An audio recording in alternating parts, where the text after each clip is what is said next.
Pasca peresmian gedung perawatan COVID-19 di Rumah Sakit Ainun Habibie oleh pemerintah Provinsi Gorontalo, Komisi 1 Dewan Perwakilan Rakyat Daerah DPRD Provinsi Gorontalo turun lapangan ke Rumah Sakit Ainun Habibie dalam rangka memantau pelaksanaan pelayanan publik di rumah sakit tersebut.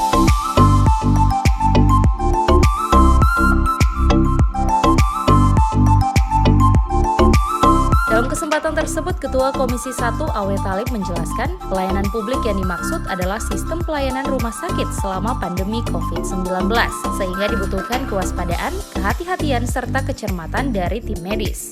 Jadi Komisi 1 terkait kunjungan pada hari ini di Rumah Sakit Ainun Habibie Duto yang menjadi rumah sakit provinsi adalah dalam rangka memantau pelaksanaan pelayanan publik untuk mereka yang berkunjung ke Rumah Sakit Ainun Habibie. Ya tentunya kita ingin tahu bagaimana sistem pelayanan yang dilakukan di sini, apalagi dalam masa pandemi seperti ini. Tentunya juga harus ada kewaspadaan, kehati-hatian, dan kecermatan dari rumah sakit sendiri. Dari pantauan Komisi 1, setiap pasien yang masuk di Rumah Sakit Ainun Habibie harus melewati tempat screening dengan maksud untuk memilah pasien reaktif COVID-19 atau pasien biasa.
Tim Liputan, Advertorial, Mimosa TV.